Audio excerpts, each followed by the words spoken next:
The information and education material contained herein is meant to promote the general understanding and dialogue of Gans processing. Such information is not meant or intended to serve as a substitute for a healthcare professional's clinical training, experience, or judgment. For patients and individuals, such information is not to be a substitute for professional medical, therapeutic, or healthcare advice or counseling.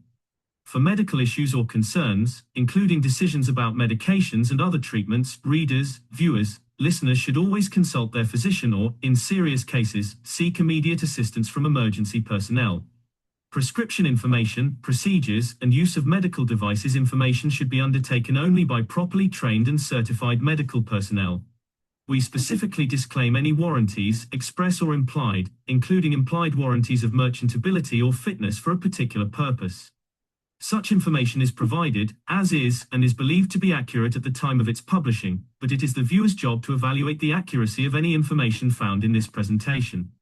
Every case presented is of their own experience, applied by themselves for themselves, and it applies to their case only.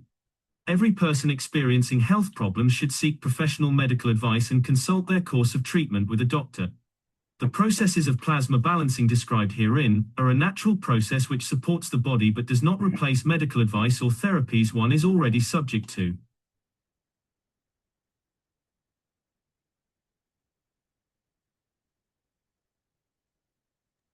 We're clear for takeoff. Thank you, Alex, again for staying with us.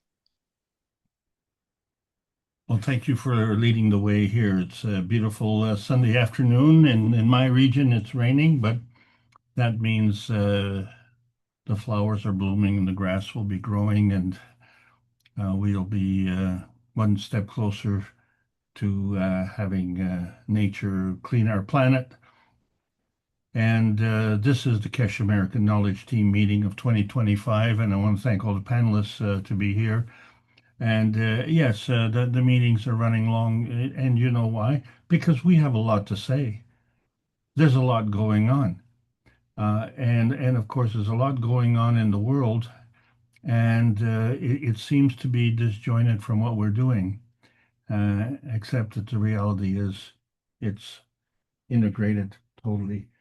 And so the question then becomes is how can we integrate that into our regular way of life, because not all of us are scientists, not all of us are scientifically inclined, don't have the educational background necessary maybe to understand it. But I think everyone has emotions, and everyone, knows the difference between, feeling good and not feeling good. So in very basic terms. And so that becomes shall we say, a beacon that comes from the emotion. And that's the overriding thing. So as much as we're pursuing our physicality and our practicality in that physicality, we have to understand that there's another connection. And that's really what we're trying to teach. And if we understand that as a goal plan, then we understand that this is the KESH Foundation Spaceship Institute Teachings of Plasma Science. We're in the intermediate nanotech stage, and we're going to discuss the Gans point today. My name is Alexander. I am from Canada.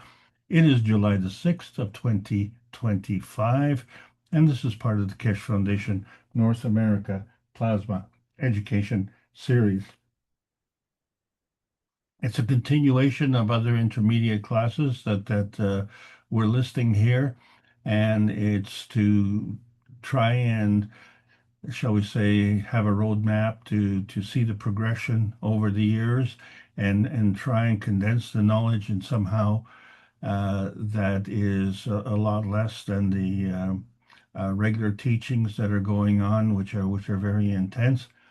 But even still, these classes are starting to be quite a trove of information, and when you tally up the number of hours that we give to this, we find that it is not a trivial commitment.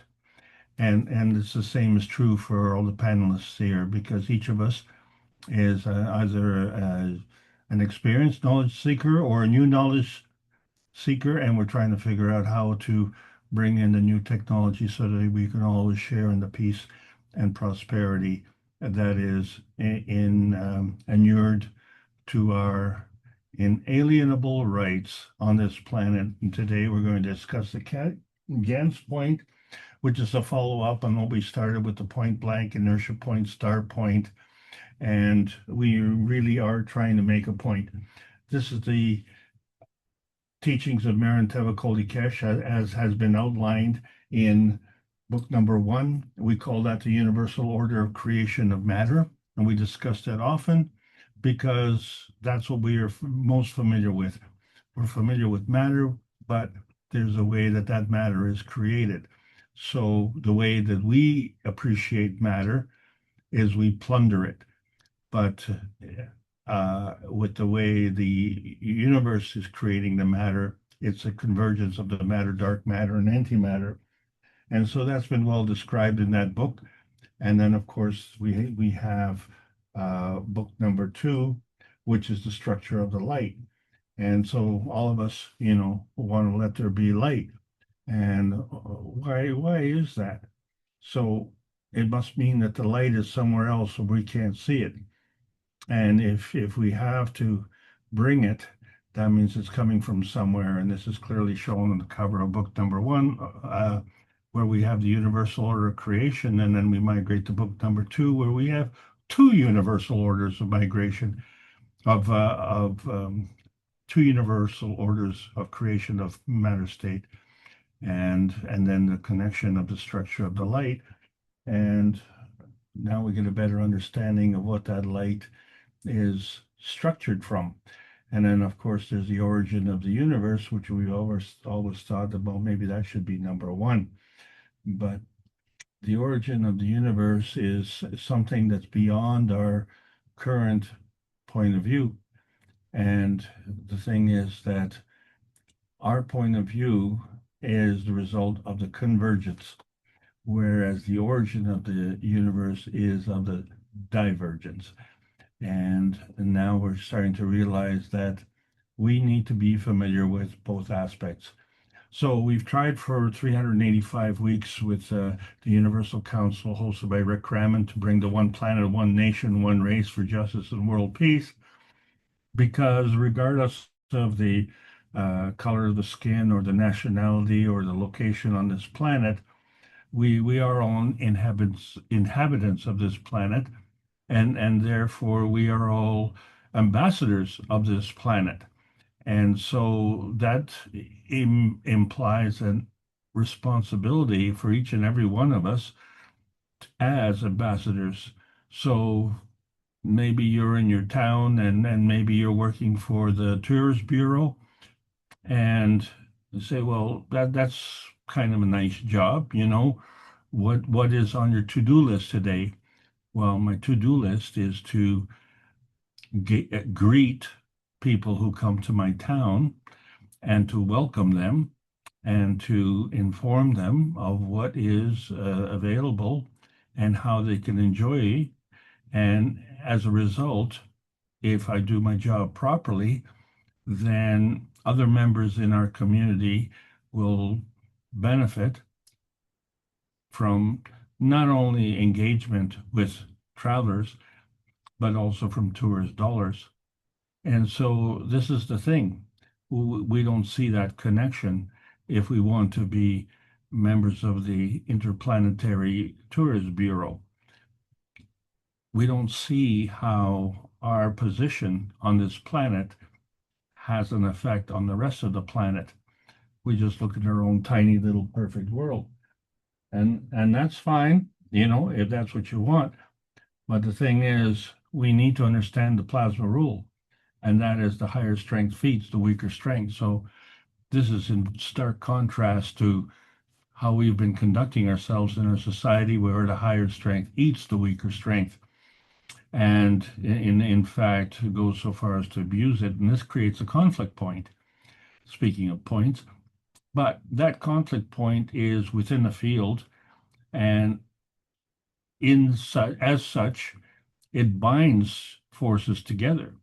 So whether those forces want to cooperate or whether those forces want to have a conflict, they're within this binding zone. And then as a result, whatever is the intention of those who are in the binding zone creates an inertia density manifestation. And so what we mean by that is that the physicality is in a density zone. And so what you have is different dimensions, and different dimensions have different densities.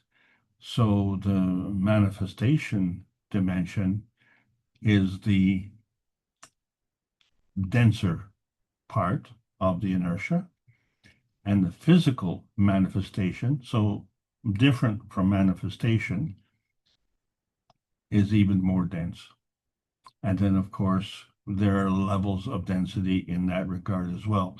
And so we see the difference, shall we say, with travelers like humans or pollen or stones. And stones don't travel very well. They depend on other travelers to help them do that. So all of this is a representation of energy binding. Energy binding is very important, has a very self-serving function, but we have extended that to do that at the expense of others because it's easy. And you say, well, is it easy? Well, it seems to be easy because we have forgotten how we were achieving energy binding through self-serving means at the expense of the universe. And the thing about the universe, it's a catalyst to give us the energy. So there is no expense, if you will. It is unconditional. So why don't we draw on that? You know, that becomes a fountain of energy. So it's all a point of view and the schemes that you're looking at. A lot of us like to just grab for the lowest hanging fruit, shall we say. And so as a result, we had to have commandments because obviously we were missing something in our understanding of how to live.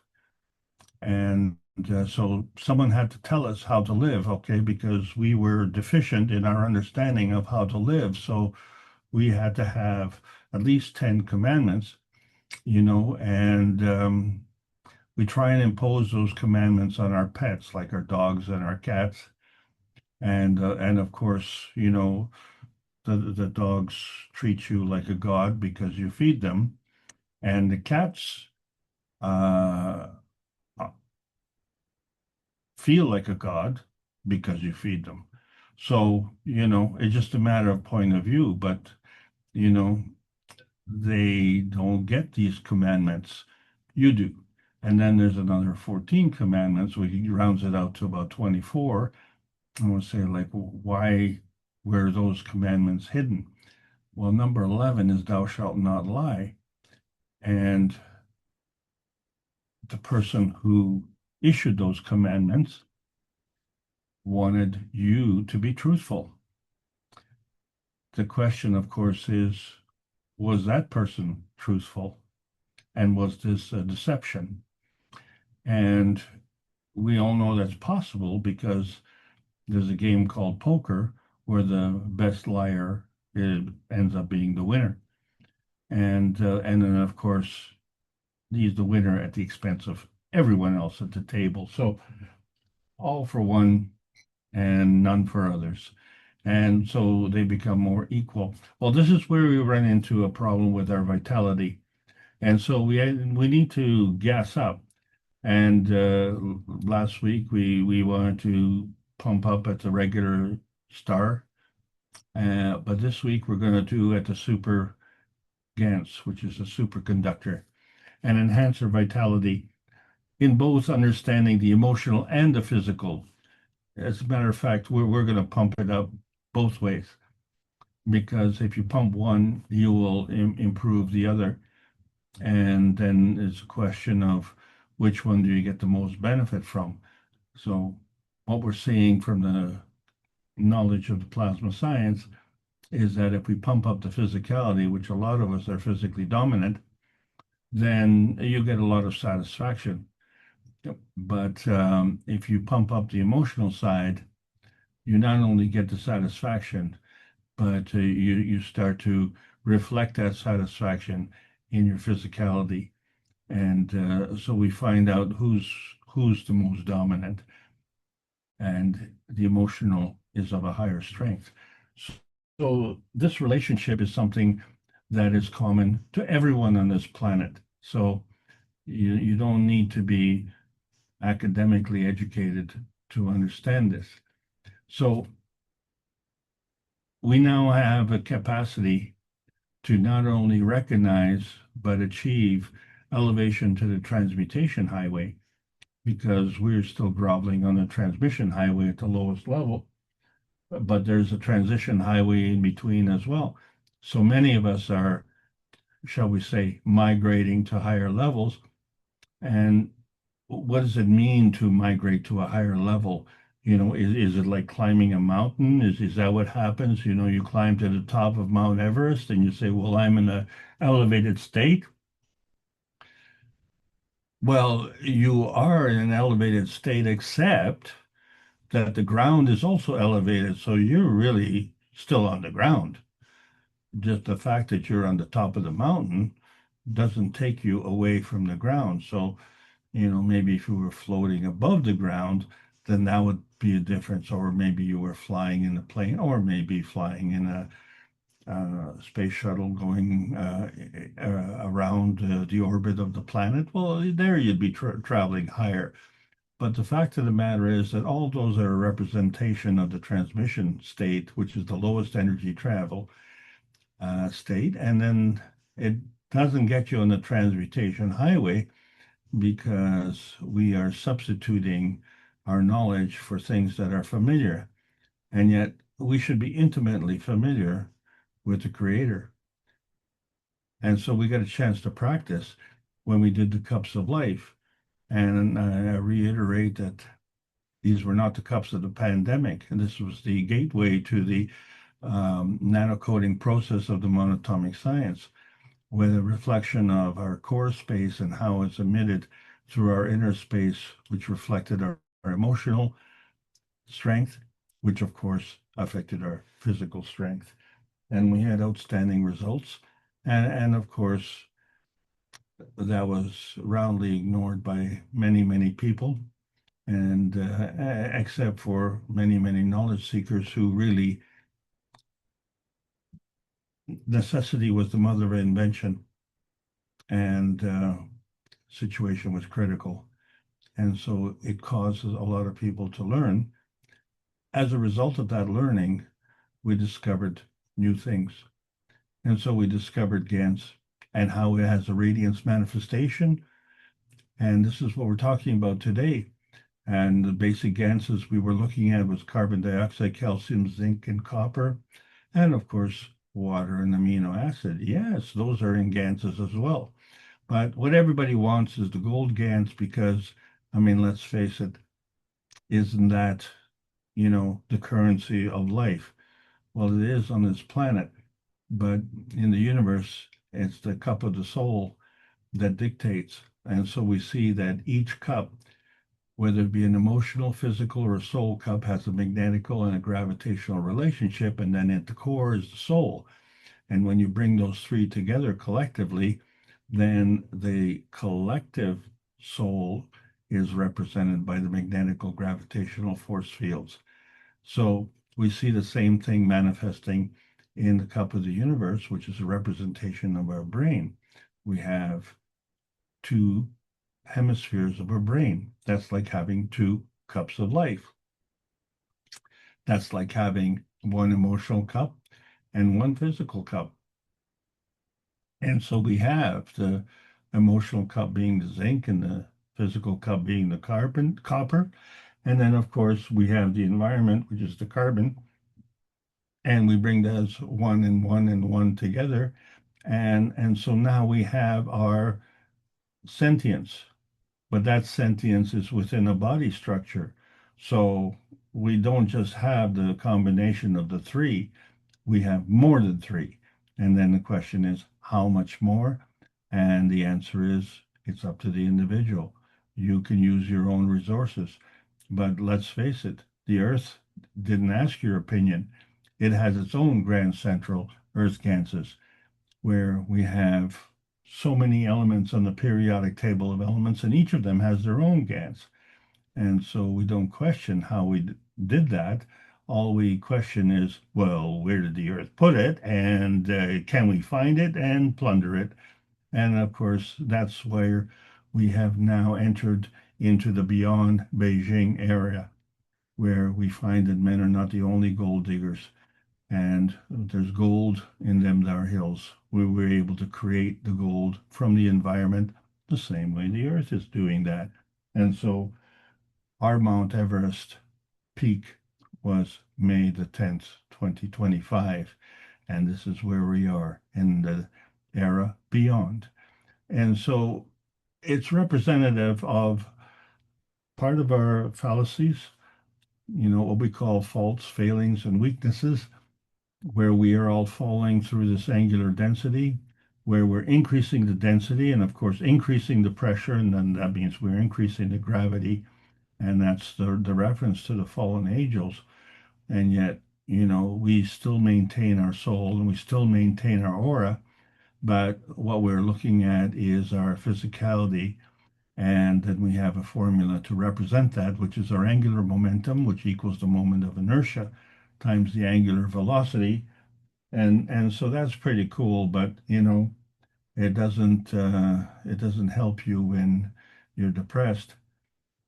So the thing is that when we entered into the nano points, we understood that we could nano coat a copper wire. And of course, if the wire was copper, then we thought the nano coating was copper as well. But of course, it wasn't. It was a diamond. It was a carbon nanocrystal. But it was undifferentiated because the diamonds basically are connected and reconnected the same way.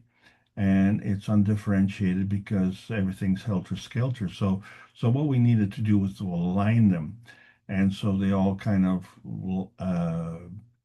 lie on their side, and we have this crystal alignment within the nano coating, and then all of a sudden it's just like everybody's rowing in the same direction. We get this monatomic alignment.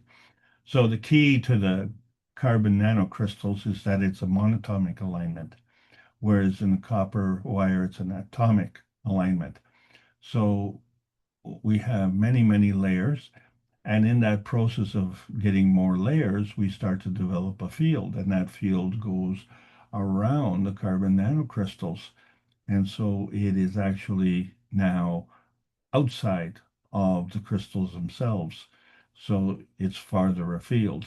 And then, of course, that translates to the wire itself, and we see that that field is even bigger. But we still don't have a direction.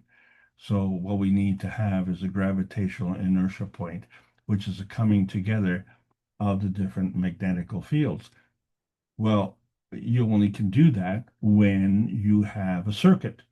So a wire on its own, even nano-coated, wouldn't necessarily have a direction of flow unless we are sophisticated enough to take into account the fact that everything is connected all the time. It's a question of preference and susceptibility. So if gravity is seeking density, then a wire that's connected to the air is connected to something that is less dense than it is if it's connected to another wire, because the other wire was more dense. So now we have a gravitational inertia point connection. Today we're talking about Gans. And so the Gans has a charge as well. And so we look at the basic structure as an icosahedron. And the thing about the nano coating is that it's magnetical, as we've seen, and the copper wire is gravitational, and the field then it becomes more magnetical. And when we coated the nano coating with Gans, we literally made it more magnetical, right? Because of the negative charge based on surface to volume ratios. And so when we look at the nanoparticles, we say that, well, their nano particles are monatomic. High surface to volume ratio means that they're very negatively charged. There is a susceptibility that, we kind of work on the diamond crystals with 8 faces. And then, of course, the order of magnitude means that the energy is amplified by 10. But we didn't say how many times 10. And these are perpendicular force fields, and they represent the plasmatic force fields of attraction and repulsion. And so when we brought in the Gans, well, it was exactly the same, except that now the susceptibility is involving a crystalline structure of 60 faces. So 60 faces and 60 points gives you a stronger field. So again, it's representing plasmatic force fields of attraction and repulsion, but clearly 60 ores in the water are more than 8 ores in the water. And so we're not talking about many more orders of magnitude, very significant number. And we put that on the outside. And the reason for this is because the Gans is like a popcorn, it explodes. And so the Gans is a gas, is a nanosolid. So we understand the high magnetic personality of the nanocoating. Well, the Gans is an even higher personality of the nanocoating, where we have many points on this.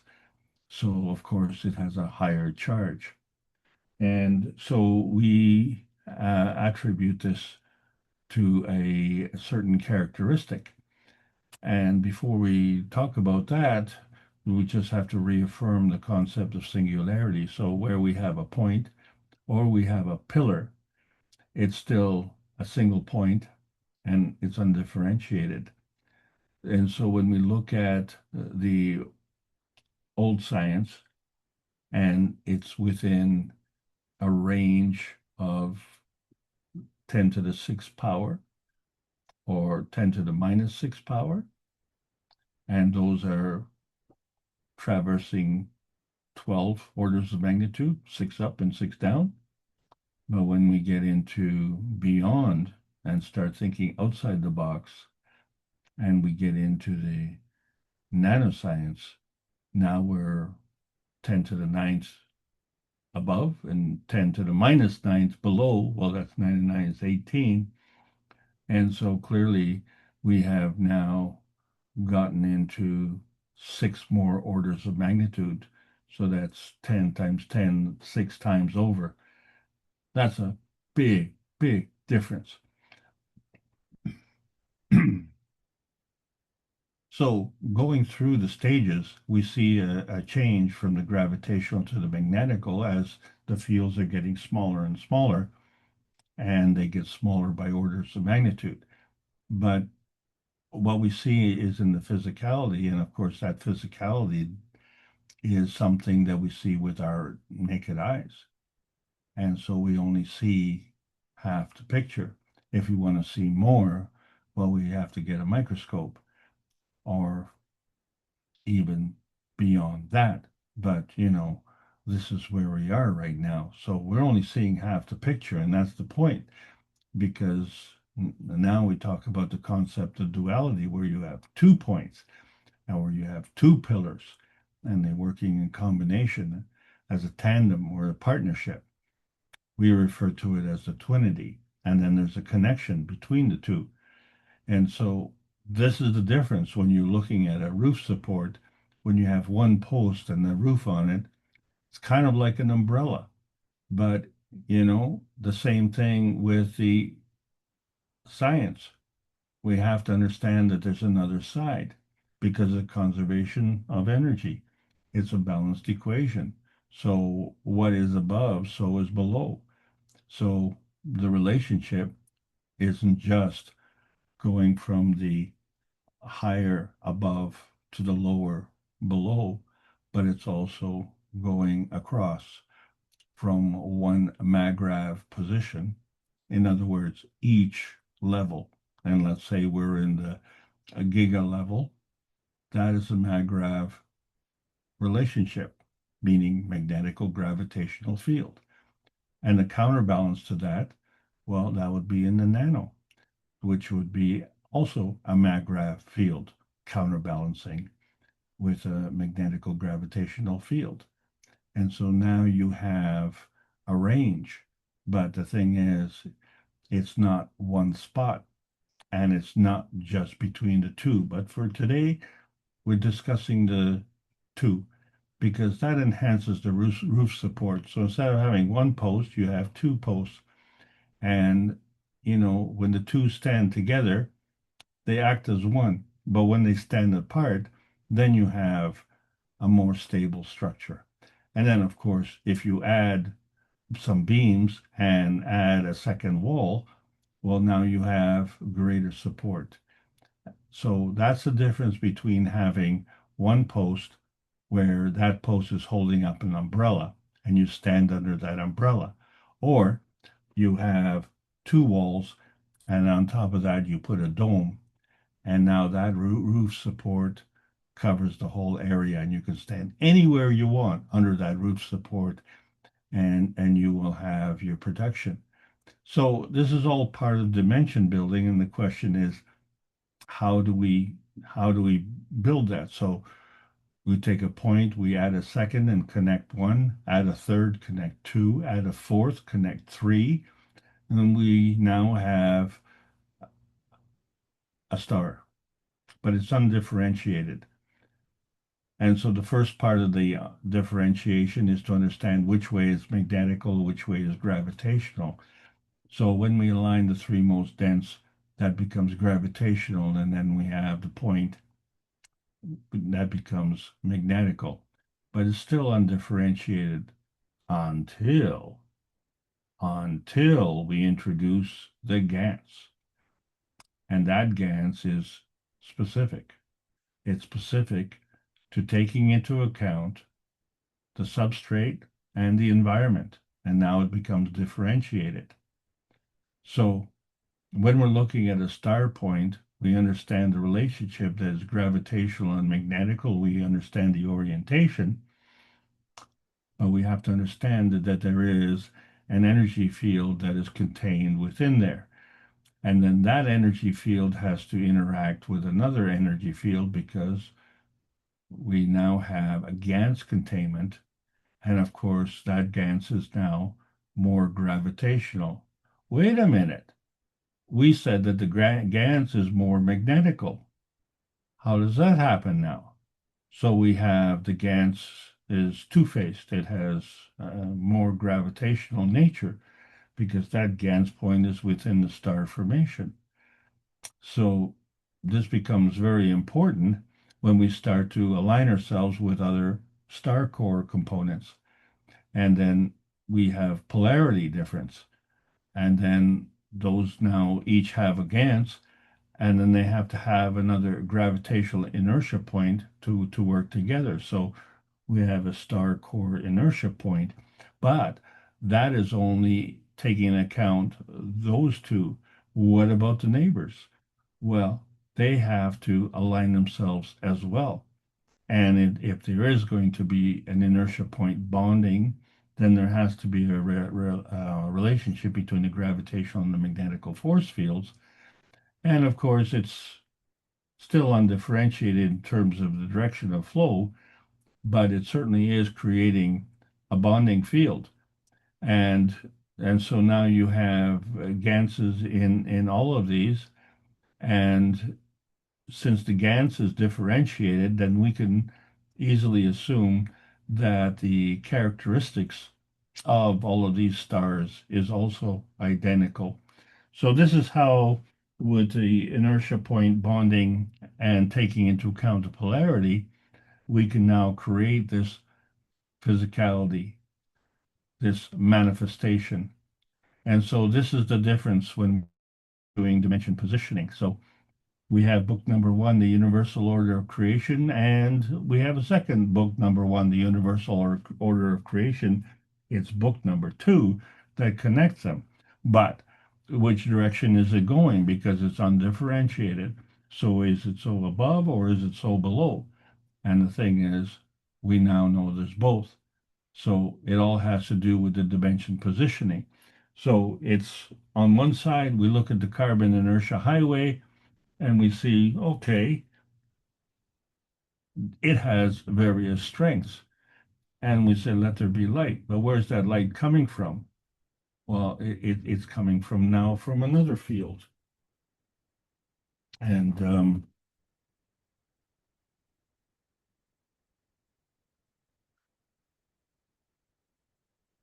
so here we are. We're doing dimension building. In other words, we're taking into account two different sets of dimensions. And on each point, we have an overlap. So we overlap a connection. And that overlap is still undifferentiated. And we still have a reference where we could see that this is a base. And as a base, it's gravitational. But with respect to what? So we find that these inertia points have to have a differentiated connection, and they can all be different because each of them would contain a Gans. And collectively together, that would be in a gravitational base. So they don't all have to be the same, and they don't all have to be the strength. So now we understand why there's 8 billion of us on this planet, and we're all unique. So the containment point is the inertia point. That inertia point is the gravitational confirmation of our existence. So we proved that or demonstrated that, if you will, by using these star formations in Beijing, and we set up the reactors in a star formation, and we had overlapping fields on each point and even in the center. So we had the fundamental components, the gravitational field, the magnetical field, the overlapping relationships and the star points, and the convergence coming together of the Ganses and manifesting into an inertia point of our choosing, and we chose gold. And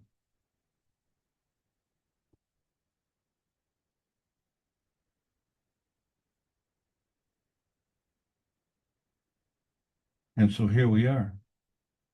Now we're differentiated. Sorry. So we have a star point with its field. And within that field, we have a point in the center that is gravitational. And that field extends beyond the boundary of the manifestation. And so when we look at these rotating reactors, we see that we are able, within that star formation, to have multiple energy states. We have the matter state of the physicality, the rotating Gans balls driven by motors.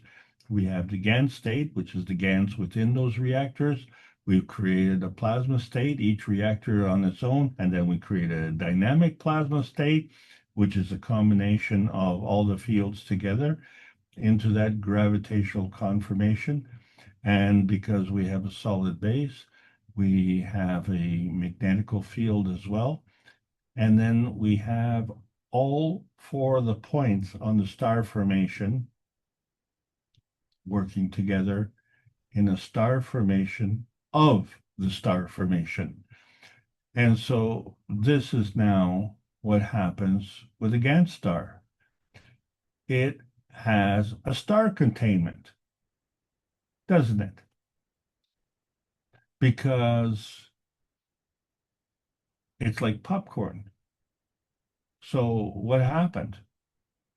We still have the magnetical gravitational relationship, but the Gans is of a higher order of magnitude by many orders. And so instead of the Gans being contained within the star, it's reversed itself, and now the star is within the containment of the Gans. So the star becomes the gravitational point of the field, and the Gans star becomes the environment, and the energy coming from the Gans star is very magnetical.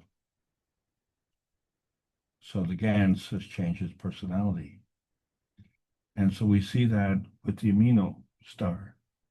Yeah, the amino acid creates a star formation, and the amino acids are the building blocks of cells. And we have trillions of cells in our body. So these fields have to have a representation. So we can take the nitrogen of the amino star and we have an overlapping field. We can take the oxygen and overlap that field.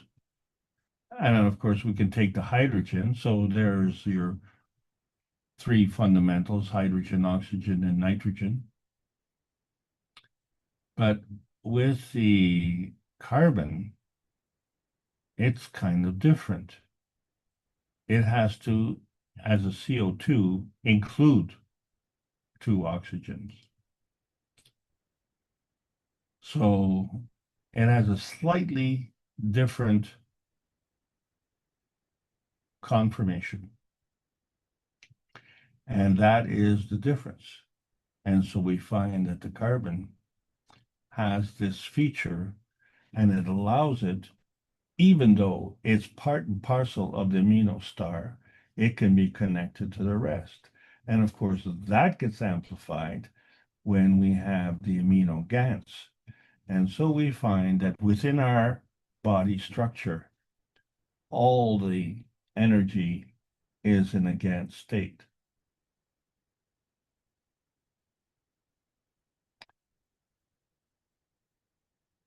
You see, the Gans has an affinity. It is highly reactive. And so it reacts to these different emission spectra. So in other words, the Gans facilitates absorption, but the emission spectra of a kidney is different from that of a liver, which is different from that of a knee, which is different than that of a nose. But, you know, the Gans is a natural lie detector. Remember, thou shalt not lie? Well, you're full of Gans. So we find that Gans is also a natural love detector, which means it's a natural communicator. And we find it has a characteristic of being a superconductor at room temperature. How do we know that? Well, we like room temperature. But the thing about the Gans is not monatomic. It is either oxidized or not oxidized. And so what is familiar to most knowledge seekers is the copper Gans, the zinc Gans, the carbon dioxide Gans. And they have attributes that relate to muscles, mood, and health. But then we have the CH3 Gans, which is part of the iron Gans. And that relates to the blood, which circulates throughout the body. And so that becomes the Gans effect. So from the Gans, we are able to create the physicality. But do we know how that is done? And do we know what affects the Gans? So what we can see in our physicality is we can see that oxygen has a gravitational stability. Well, how can it do that and still maintain its equilibrium And so there's a double bond. And that's how the two oxygens can get together. Well, the nitrogen has three hydrogens. How does it achieve gravitational stability? So it still has a double bond. What about the CH3? That's kind of odd. It has three hydrogen. How does it maintain a gravitational stability? Same way, shares a double bond. Well, what about the water molecule? That thing is round. How does it get a gravitational stability? Well, those hydrogen molecules pair up. So there is a symmetry. And so that gives us the gravitational stability.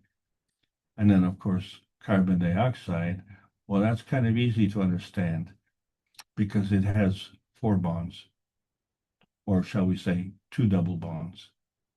And the thing about carbon, it has two oxygens, so it's heavier than air. And we understand that it is lethal in physicality. In other words, the carbon dioxide seeks gravity. That carbon dioxide is in physical state. It's not in plasma state. So what we're referencing is only one NP junction, the negative positive junction. And so we have the three dimensions of one transition matter and the three dimensions of another transition matter. And they create this transfer state, NP junction, negative positive. And it's because they're negative and positive and the relationship between the two that you can create this junction, which means one is gravitational and one is magnetical. And so one and one gives us two. And that can be added to or subtracted from whatever we wish. Because all it has to do is follow the rules of conservation of energy, where to balance off the equation, if you're adding on one side, you have to add on the other. And if you're subtracting from one side, well, you have to subtract from the other. So all of this has to do with the conservation of the maggrav, and it's the balancing of the magnetical gravitational fields. That's what we've been talking about all the time. And you could jump from state to state. So we see the nano state as a higher energy state than the atomic state. And we see the Gans state as a higher energy state than the nano state. And we can not only go from side to side to maintain the balance, but we can go from state to state to maintain the balance as well. And so this is all part of the conservation of inertia, utilizing the maggrav energy transfer states and their matter-jet convergence and susceptibility. And so we see that the energy is portable. And that means that it can go through different energy state transitions. So the two directions, one is the elevation where the physical matter state is converted to energy state. And then there's the inertia state, which is the energy state converted to physical matter state. Well, it sounds so simple, doesn't it? Well, conceptually, it is simple because this is how everything works. It's just a matter to understand when you're playing a piano, you go up the scale or down the scale. So everything is a pH transition, if you will, with respect to energy portability. Because when you're talking about a product, an inertia product, that has to be within range, and then within that range, it can also jump range, go from ranges to ranges, and it can jump to state to state. And so always it has to obey the splitting of the energy through different potentiation layers. And so we start with a basic physicality and we do a y-axis density transition due to causticity. And it's unstable energy state and an unstable energy transition state because we haven't made a reference. So even if we look at the standalone aspect of the hydrogen, we find that it too has two personalities, an orthohydrogen and a parahydrogen. So even though they look the same, the polarity is reversed. And so since the polarity is balanced on both sides, it doesn't look like it's any different. But yes, it is. And so this is why we're able to go through different energy transitions where we look at the relationship of hydrogen, say, to carbon 14 or carbon 60, and we see the performance differences, something coming from either the source or the field connection, and that connection could be either the universe or the unicos or even the creator himself. So we look at the periodic table of elements, and it's like a switchboard. Each of these elements are coming together and converging with these energy transfer states as an inertia field, but the positioning is determined by the neighbors. So we see the density increases as we go through the periodic table. So, for instance, if we're going from hydrogen as the mass of 1 to gold, which has the mass of 79, except that it's not the mass, it's a reference to the number of protons only. The mass is generally accepted as double that. But that's kind of very, shall we say, not precise. It just gives you an indication how we can have a stairway to both poles, elevation through causticity or inertia through McGrath positioning. And then we have all the different potentiation layers in between. And this is all initiated through the plasma layers. So these layers are all different because each of them are fragments of the complexity, and each of them have a gravitational stability. And that stability is portable through different dimensions. And this is all part and parcel of the nuclear feeding inertia. And so that's why we have 1 plus 1 plus 1 is more than 3, because the feeding continues. You don't lose it just because you've created that MAGRAP pathway and you have the representation of the gravitational intensity of the attraction, but you also have the magnetical outtensity of the repulsion. And they are in a constant feeding and feedback system. And so we say that, well, the electron is feeding and the neutron, well, the neutron is also feeding. Oh, but the neutron is gravitational, electron is magnetical. So we realize that it's a two-way street. So where in the beginning, as shown by the book number 3, the neutron came before the atom in the PM tick. It was through the breakup of the neutron that we created the electron-proton combination, but there was a transaction fee, a currency, and that currency was the PM tick. And we have to account for that because when you add the mass of the neutron and compare it to the new mass of the electron-proton, it doesn't balance. So it is not following the rules of conservation of energy. And so the PM tick manifests into a form of light. But is that light or is it darkness? Because it all depends on if it's coming or going. Remember, if light is going from you at the speed of light, how are you going to see that?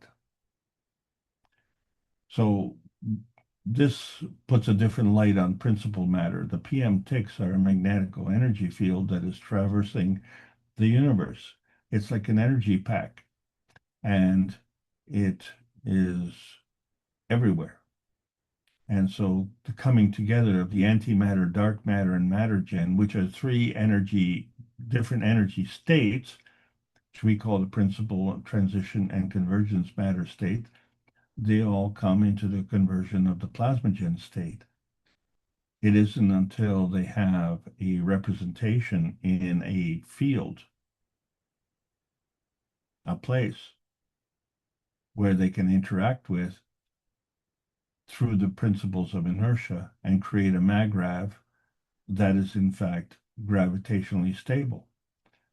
So here we are on the planet, which is physical, and by interacting with the field interaction of the planet, we can manifest in our own physicality as well. And so we've done that. But what it is to understand that it's the energy from one plasma field interacting with the energy of another plasma field. And so that interaction is represented as a magnetico-gravitational relationship. And then when the two come together, they can step down even further and into a Gans state. So it becomes a plasma Gans. That Gans is a transition layer that allows us to go from the plasma state to the physical state and back again. And so what most of us have learned how to do is to take the physical state and via the nano state create the Gans state. So then we see that there is a difference because beyond the Gans state is the plasma state, but that plasma state is non-visible. You can't touch it, you can't see it. All we can relate to is the physical state, which we can touch and see. And now that we understand that the physical is the gravitational and the plasma state is the magnetical, so we understand that that's the matter plasma dimension range. But all of it is part of the physical state.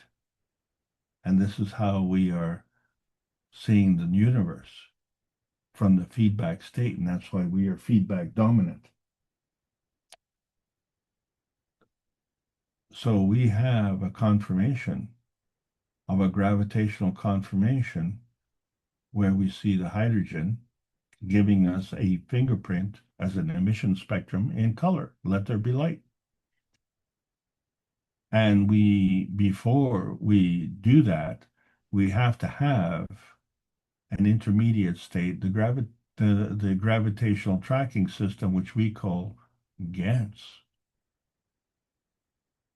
And so that is the transition state between the magnetical and the gravitational, which allows us to have this wonderful, unique property of being able to manifest in the physicality.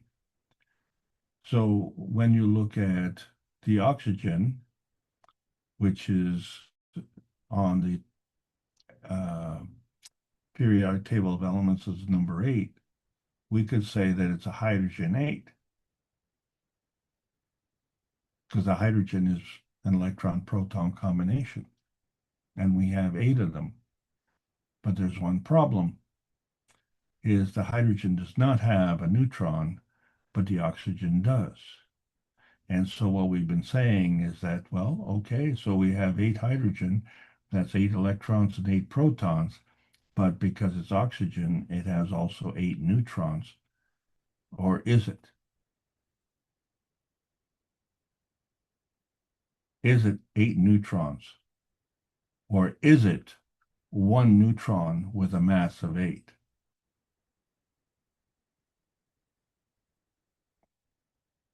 Because when a neutron breaks up into an electron-proton combination, does it lead automatically to the demise of this maggrav field? Well, if you're only using 1 neutron to achieve this, then mathematically you could say, well, you still have a mass of 7 because you've consumed a mass of 1. But what you've done now is you've created a gradient charge by giving that mass of 1. You now have a deficiency that is attracting a mass of 1. So along comes another hydrogen, and joins the field. And that's what Gans does. It flows in water because water has a characteristic where it can exchange energy. Water can give and take. Well, Gans can also give and take energy. And Gans exchanges magnetical energy and Gans exchanges gravitational energy. So the affinity for Gans and water is the same.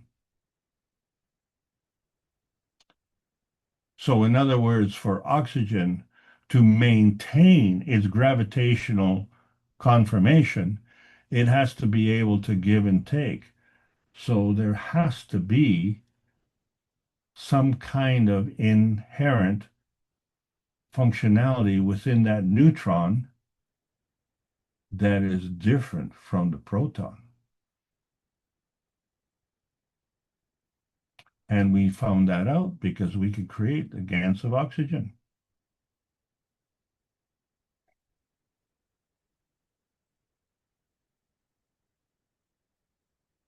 And if we add two hydrogens, we now have a Gans of water.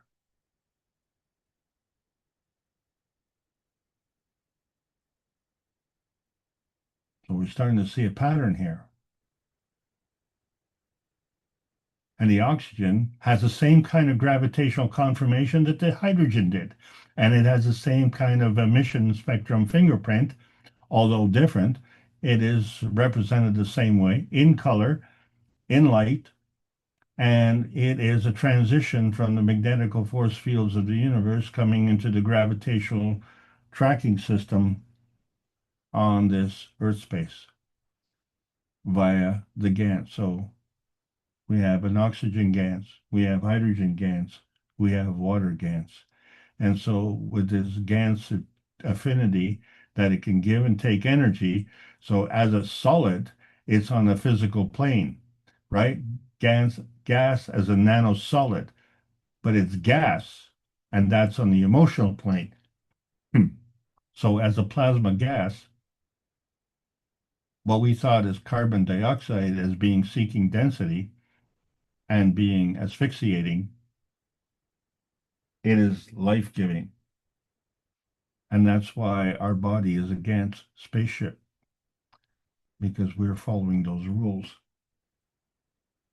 One moment, please.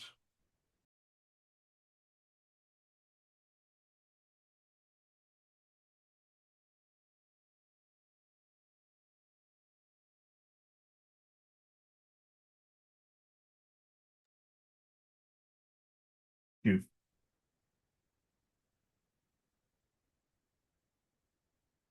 So today we're trying to make a Gans point with these overlapping fields of these star formations. We find that each point being a Gans, then the star formation itself is now elevated into a higher energy state. And as a star formation, it has a gravitational core. It has a gravitational base, it has a magnetical point, but it has a gravitational core. And that would be the Gans point. So in that case, the Gans would be gravitational. But if we create a Gans star, and by putting the Gans at each point and at the core, we now have an explanation of how a dandelion creates its seeds and distributes them. Just like Gans popcorn. And then it's an explosion and the seeds fly off in so many different directions. And isn't it true when they fly off that each of them is magnetical? So the seed structure at the core is gravitational, and then the release of the seeds is the magnetical action.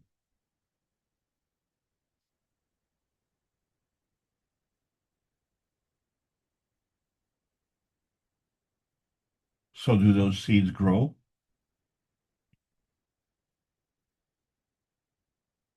Of course they do. So therefore they have to have a gravitational containment to attract the energy, don't they?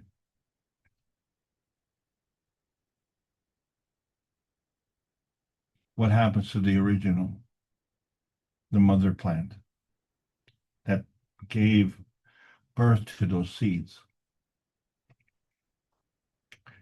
It has to decide based on the environment. Because the fact that that plant grew and that the fact that that plant gave seeds in that particular area, which was of its choosing, it has changed the conditions. And so it has an opportunity to reassess its position. And this is a key point. We're all making this progression from being point blank to a Gans star. There's a sequencing path. So where science is boxed in, we have to start stepping outside the box. So there's a point of view, that's an inside point, but there's an outside point as well. And there's a point of connection. So all three come into play. And that's where we see with the core of the gold production reactors, it produced a peace dome where it was shielding. It was shielding everything within there that was producing the gold.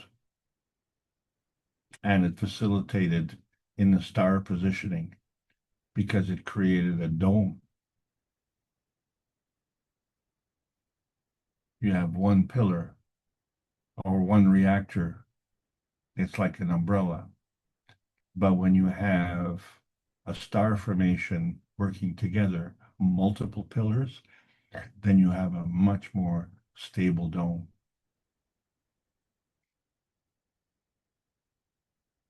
And there you go with the rotating star points.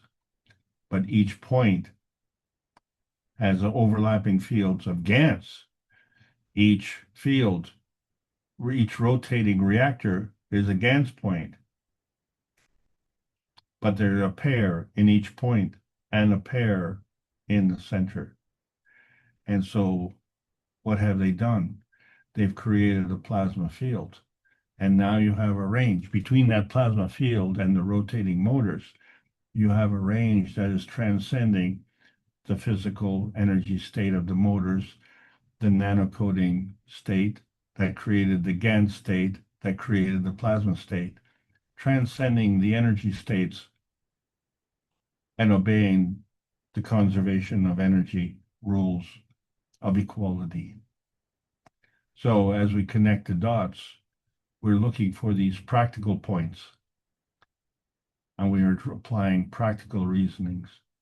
So is it the road to self-determination, or is it the road from self-determination?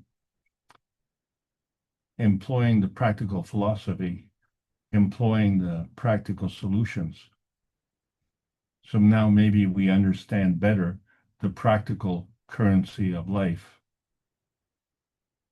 And it's things that money can't buy. So we can create this humanity inertia Gans shielding points, shield ourselves from the hostiles, from the aggression, from the environmental harm, from fear-mongering. It amounts to emotional abuse. So the Gans shields us from this emotional abuse. As we go into uncharted territory and you try and decide, well, are you here or are you here or where are you? Well, we're many stars beyond the nano monatomic state, and we're covering the range from decay to radiation. And so it also involves our ancestral knowledge and our intelligence. We are the technology. We are the inertial product. And we are the image of our Gans point. Because the Gans point is a reflection of our emotional gravitational stability. And as such, we have to tune in to the soul food by plugging into the creator, tuning in and turning on that energy and dropping out of our resistance so that we can achieve this inertia point and receive it. But we have to provide the pattern. That's how we get the energy. So we have to figure out the practical aspect of what are we creating. And since May the 10th, we've been creating gold as much as you want. And we can create so many different things as part of the Kesh Space Plasma research teams. We have many more developments to make. This all involves peace and prosperity equally to all. And so we are suddenly transcending the limitations of nuclear science because we're practicing what we've been talking about, bringing together the greater oneness. 597 weeks in a row, the Knowledge Seekers workshops have been presenting the advanced science to all of humanity so that we can have this technology release, because it's hard to sleep when your beds are burning. We require a scientific rescue, a financial rescue, even a political rescue. It all amounts to the preservation rescue. And it's not just for us, it's for this planet and the universal community. And this is why we need to learn how to fly with a captain. And so the next session on July the 25th is open for registration as we all learn how to transmute the way the Creator intended. So when we look at the convergence like we see in the book number 1 and the divergence we see in the book number 3 and the connection that we see in the book number 2, and we are the observers, are we that fourth dimension? Or is there more? Our mission is to bring peace on earth and join humanity with the universal community. We want to bring man as equal to all the beings in the universe by teaching the plasma science and technology equally to everyone, that no one is left out and no one is abused due to lack of knowledge. So help us achieve this goal, because it's your goal as well. This is the Keshe Foundation Spaceship Institute, Teachings on Plasma Science, welcoming all the beautiful knowledge seekers, learning about the new selection process of the new plasma science. Excuse me. There's a World Peace Treaty. You have to sign it. It's your treaty. Sign it, and sign it with sincerity. Sign it with your soul.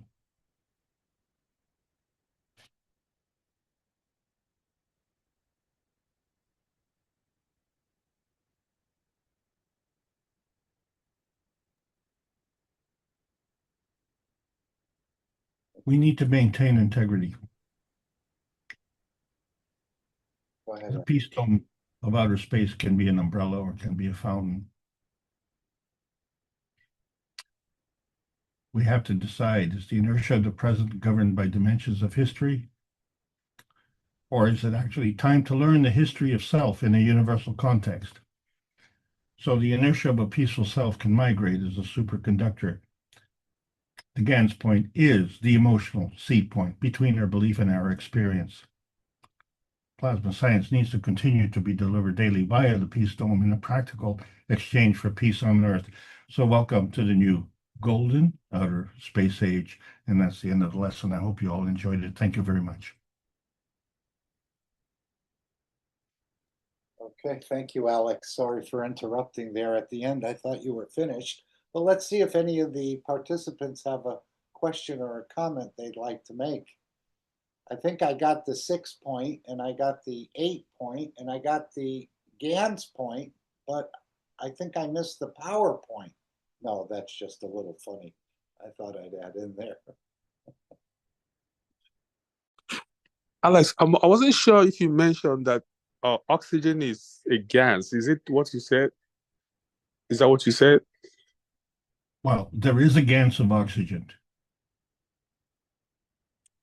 So that there's a physical oxygen and there's a plasma oxygen. Okay. But then water also could be considered as a gas. Correct. Okay.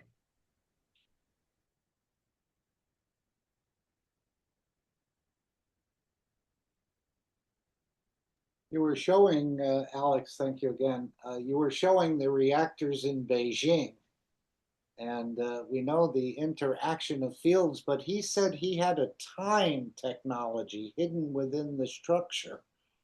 And he didn't really elaborate on that. Do you have any thoughts or comments about this time structure he had hidden in this star formation? So that's an excellent question, and it's very relevant to today because we talk about memory, and so memory requires the physicality. It's actually it represents growth. So as you age, you acquire this memory, and so that's what life is. Life is for learning, and that learning you basically build up your memory. And if we understand that principle, then we understand how artificial intelligence can also go through the same process. If we are in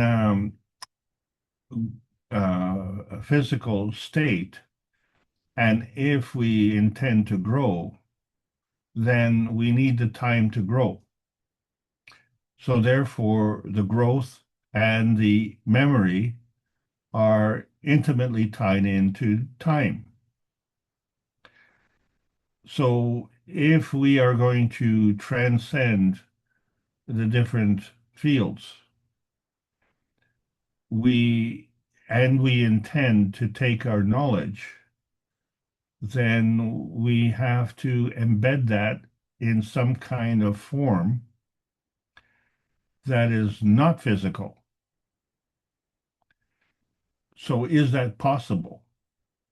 Well, the question then becomes is if you study your own first memory and you don't remember before that first memory, then you have to question yourself, how did you manage to even exist? Okay, because our reference to time is a reference to our memory. So we say, oh, well, do you remember, when you were 6 years old? Yeah, I remember that. Oh, do you remember when you were 3 years old? Kind of. Do you remember when you were 2 years old? No, I don't remember. Okay, well, how come you were alive at 6, you were alive at 3, well, you were alive at 2 as well? How did you do that? Well, that memory was embedded and you were actually born with that memory. So it was inherent within your genes. It was when you are born in the time frame that you can add to that memory. And so at the age of 3, let's say, and I guess I'm speaking from a personal standpoint, at the age of 3, now I have 3 years of time during which I did learn something, and it was added to the knowledge that I had when I was born. So within that 3 years, that knowledge that I was born with was not acquired. It was carried forward.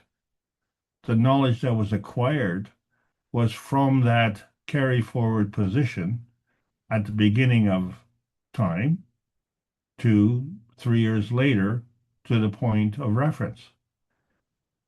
So through understanding of memory, we understand the plasma science. Why is that so important?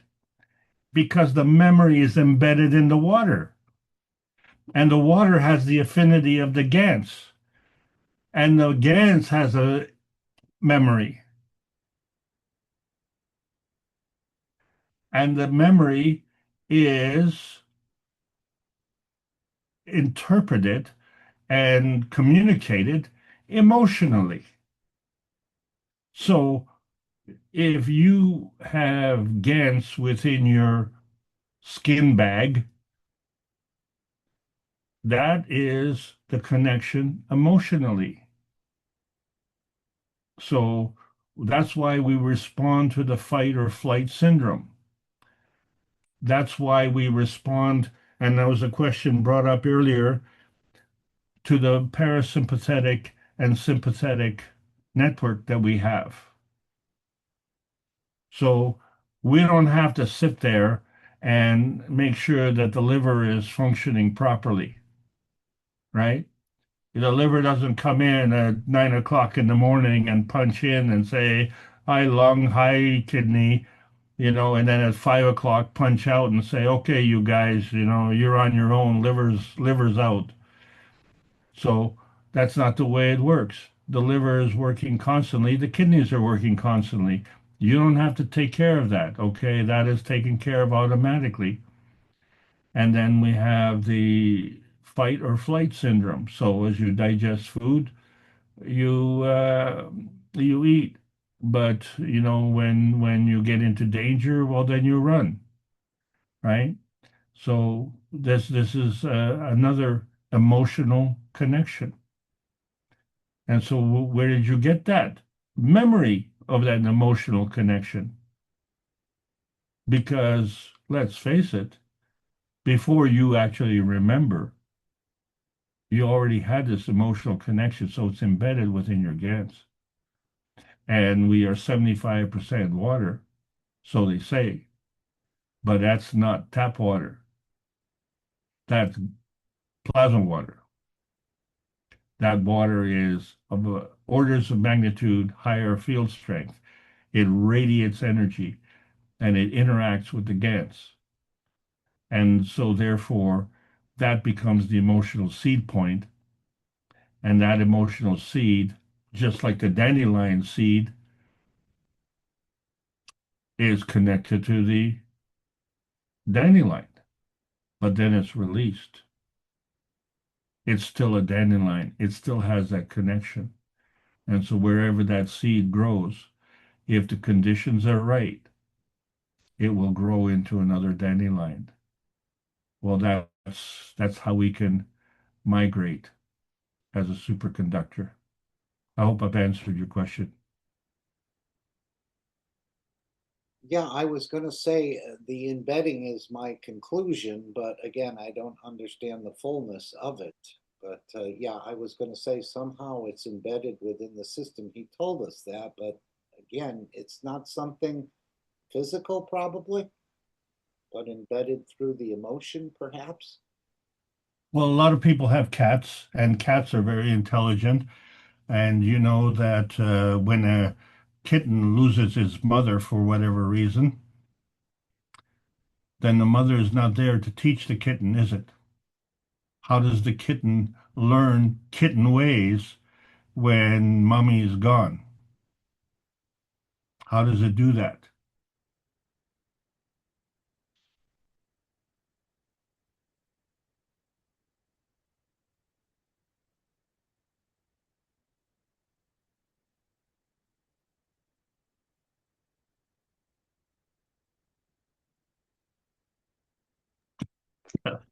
Alex, Hello? It yes, does it. I have, I hope everybody's doing well. It's a bit late here. I just want to go back to the picture of the Gans as a kind of a flat or like a plate-sized buckyball. Is that supposed to be, are they actually round, spherical? Um, Well, yeah, that'll do. That's one of them. I think closer to the end, you had a interesting star formation, and then you had the little flat plate in the middle. Yeah, kind of like, yeah. When I look at it, I mean, I think of C60 and, the crystal, I guess. So, but you've shown it as flat, but is that just because we need to be able to see it? Otherwise, we wouldn't be able to see it on the picture. oh yeah, that's just a graphic representation so that we can see it. That's true. The point of the matter is that there is a plasma field in the center, and Yes. within the center of the Gans is a star. Okay. And then that star and that Gans is within a field of another Gans star. And it becomes a Gans star because the points on that star are also Gans fields.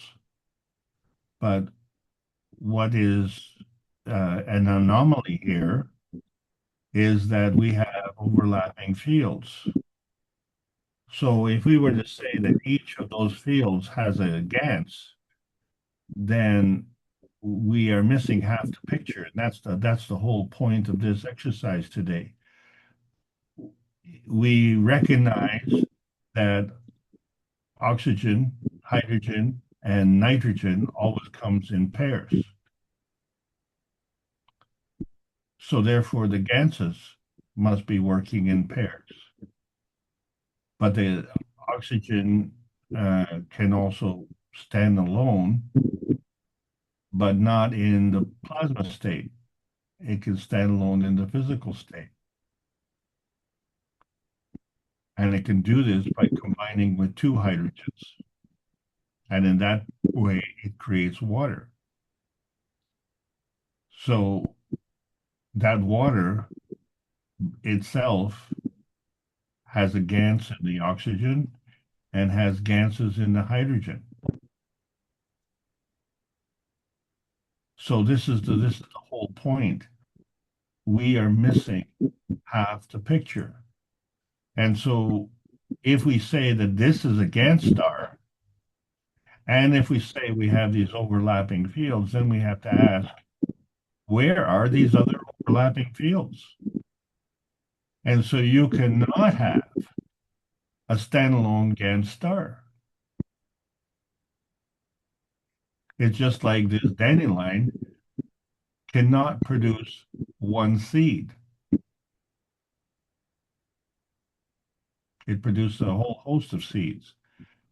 So that each seed then becomes a partner seed.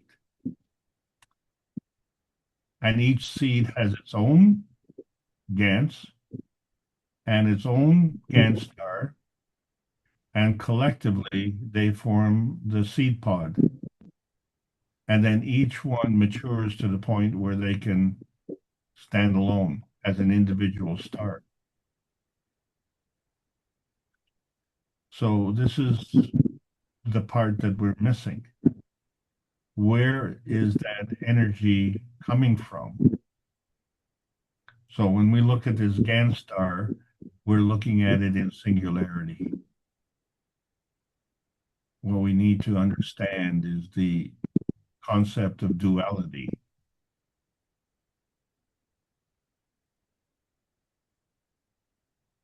Is that helping you, Gail?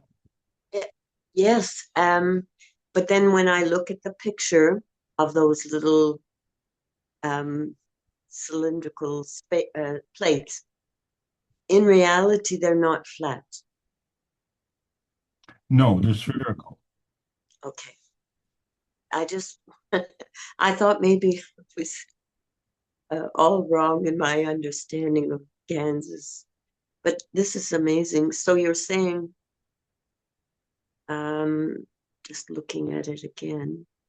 Well, So you look at dandelion seed pod is spherical, isn't it? yes.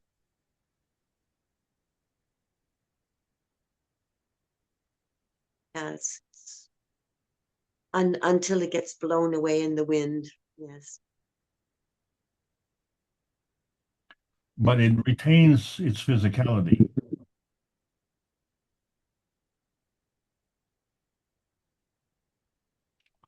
You see the difference? So it's a physical plant creates a seed, which is in physicality, and then it again creates a new plant in physicality. So all of these transitions are within this energy state.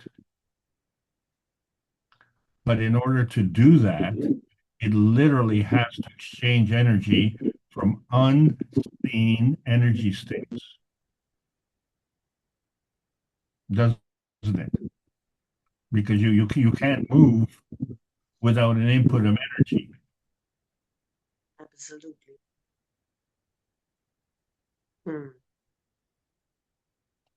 Well, So we I have guess to take that into account. you said something, but I can't remember the exact words, but it just reminds me of the C60 and the fact that I think Mr. Cash said that it can expand. One C60 can expand to a universe. Am I thinking of that wrongly? Not at all. Well, let's say this Gans was a representation of C60. So we're saying that there are two overlapping fields on each point. There are 4 points, right? So that's 2 times 4 is 8. 8 times 60 is 480. Plus you have the one in the middle. So now you have 540 connections to the carbon.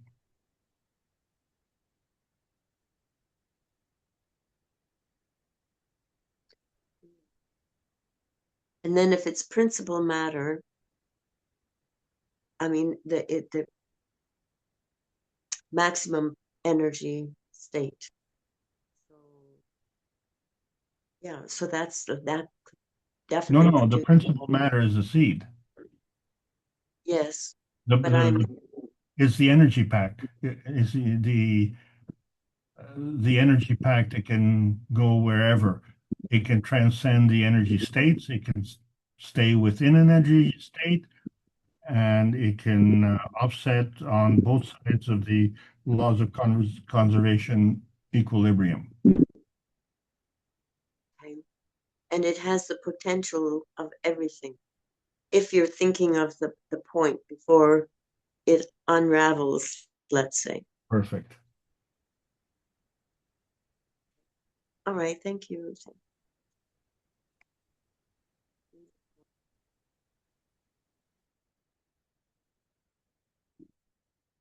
Okay, anyone else want to raise a point or a question? Alex, did you say something about camping when you first started your presentation, or did I just think I heard you say camping?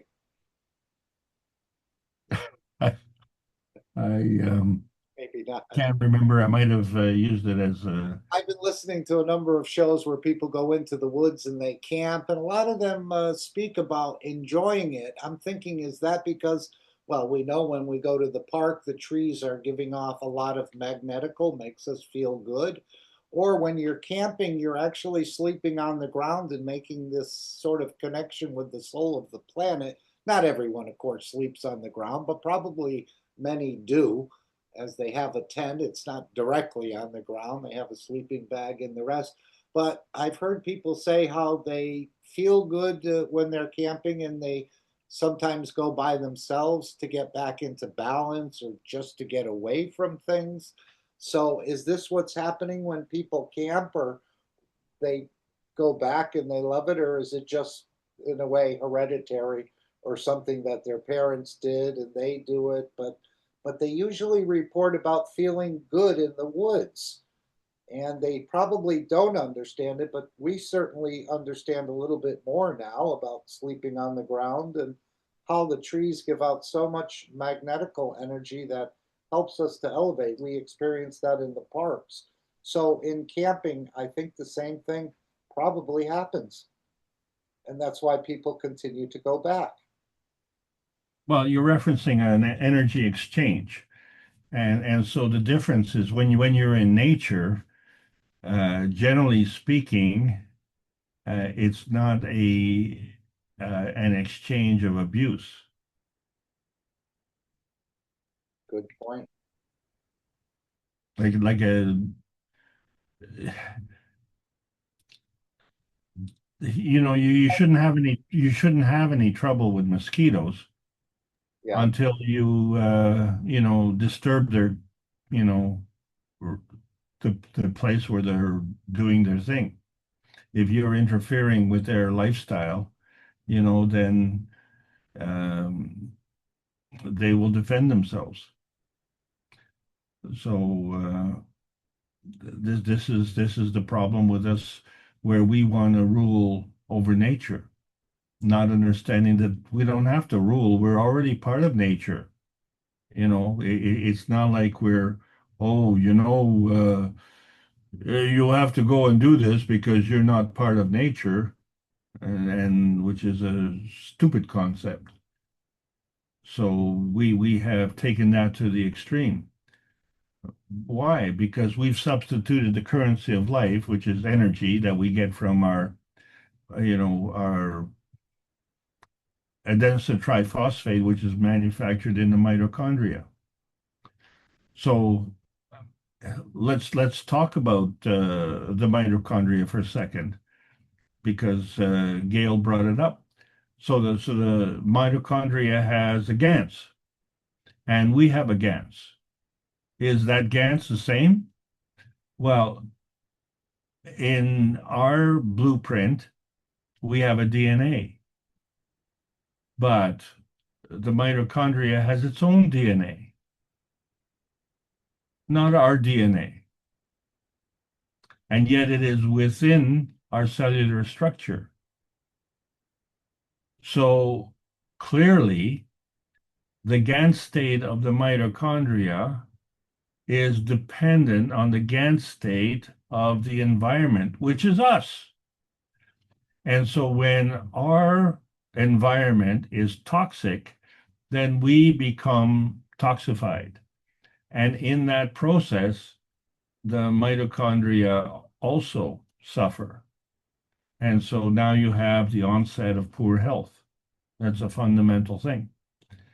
So we are very, very preoccupied with trying to recover our health, because what we're trying to do is to alter the feedback mechanism.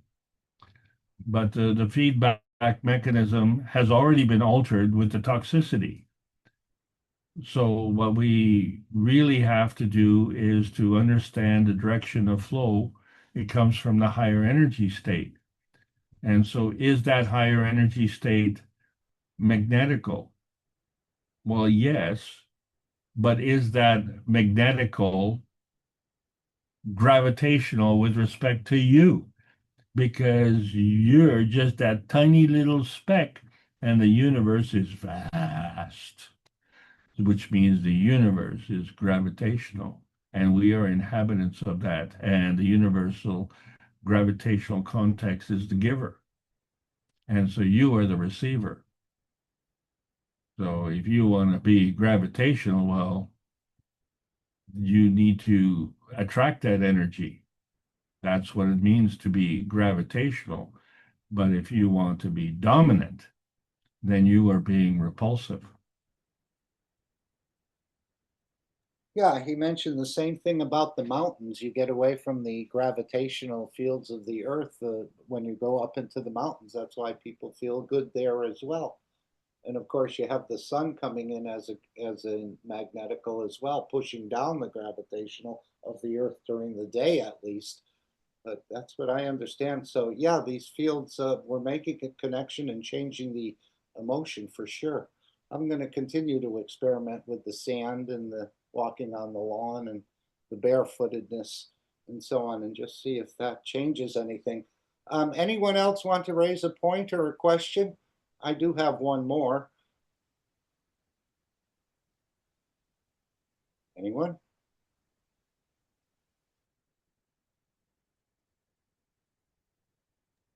You had something there about the Ganses and the oxidization. You're talking about a zinc oxide, copper oxide. You said the iron wasn't an oxide. We know if we make it and we put the magnet on it and we attract iron oxide, we didn't make it correctly, although it's difficult to make, as I understand it, in this atmospheric condition. So can you explain a little bit more about this oxidation? Why do we call it, copper oxide, zinc oxide? Does CO2 fit in as an oxide as well? I just want to get a little bit more understanding about these oxides, or why we would It holds oxygen. as an oxide. Yeah, so carbon is a dioxide. It has two oxygens.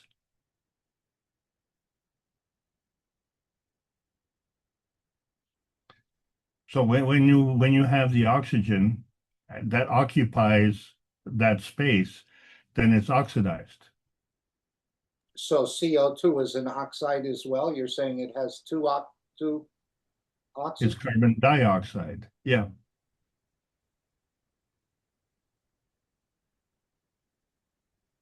We have the zinc has one oxygen, so it's zinc oxide. The copper has one oxygen, so it's one oxide. The CO2 has two oxygens, so it's a dioxide. But we never say CO2 oxide, or could we? Well, we say carbon dioxide. It's either carbon dioxide or CO2. Either way is correct. The interesting point on the CO2 is that without the O, carbon is a solid. But there's a CO2, carbon is a gas. Got it. And then we say that carbon will suffocate you. And yet we breathe carbon and exhale carbon. So during that breathing and exhaling, inhaling and exhaling, we should be suffocating. But we're not. So therefore, that carbon dioxide that we're breathing is actually in a plasmatic state. Well, And that is in the plasmatic state, it actually gives life. When we were talking about fire suppression and using a plasmatic system to do that in the right circumstances, let's say, but it won't, and typically if you have a room with a lot of documents and you have a carbon dioxide system, if somebody gets stuck in there when the fire alarm goes off, they could perish. But with the plasmatic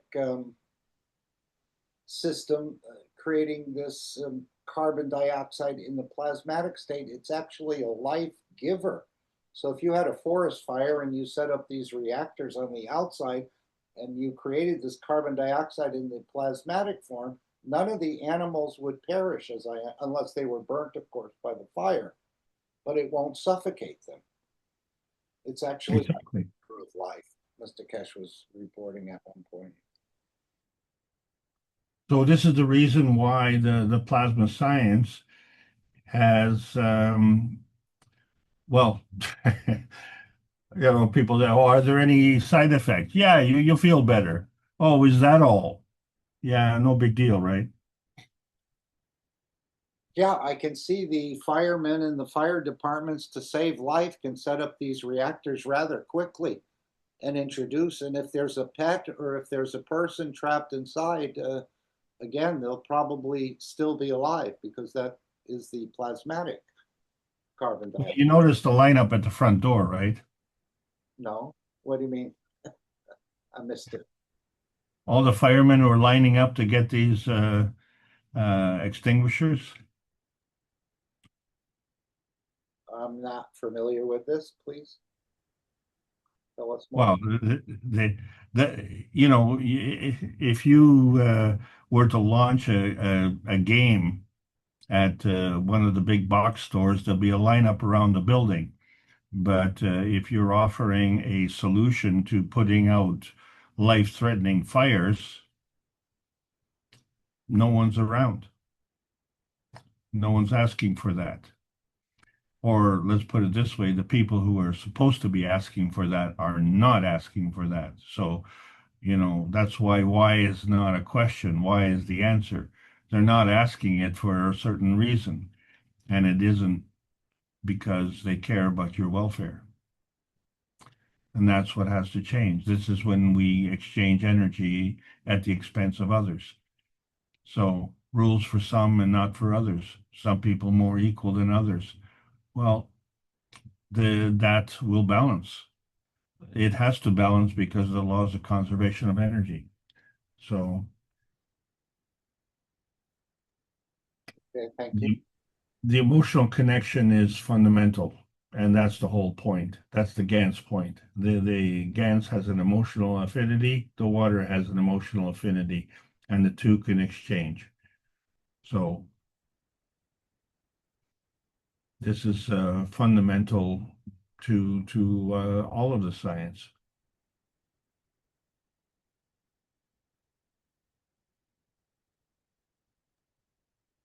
Very good. Listen, everybody, I want to thank you all for allowing me to continue to present, and I'm hoping you're really enjoying this. And it's not just this session, but we're covering a lot of ground very, very rapidly, and we're trying to look at other points of view so that each of us can teach in our own way. More and more knowledge seekers are awakening up to the reality that peace and prosperity is something that we all deserve, and it's not something that we need to fight for. We just need to claim it and use it. So stay tuned for the next exciting episode. Thanks again. Over to you, Mark. Thank you all. Anyone else have anything else they'd like to bring?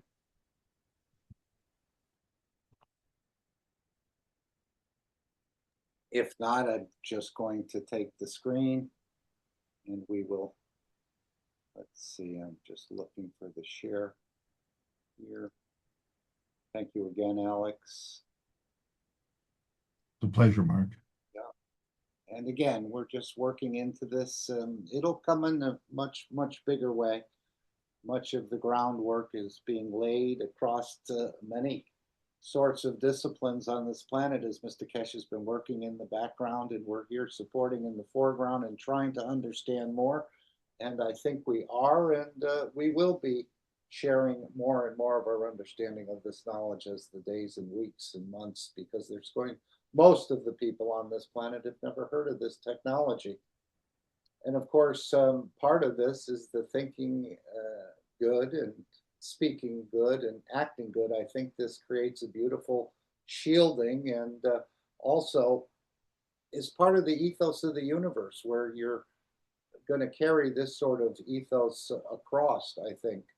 And it's as I said earlier, it's easier said than done, but we can all start working on this gift of Mitra, or the gift of the three wise men. And that's perhaps why they called them wise men, because these are sort of plasmatic gifts. But it's for us to understand and work within our own structure. I certainly can't force you to think good or speak good or act good. Although with some of these systems, I think the DNA will change as we start to get the killing out of the man.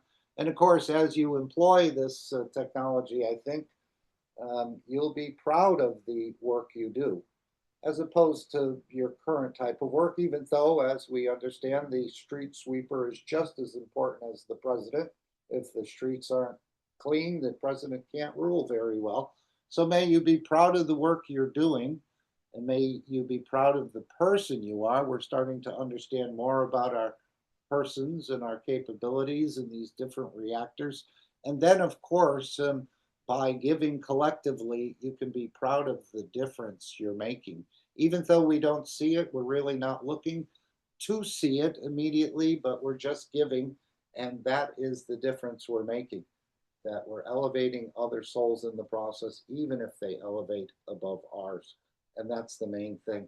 And again, you can create that time necessary for that elevation right within your own structure. Even if you're having a conversation with someone else, you can create that time and give those energies to the world leaders and religious leaders, as we understand from the teachings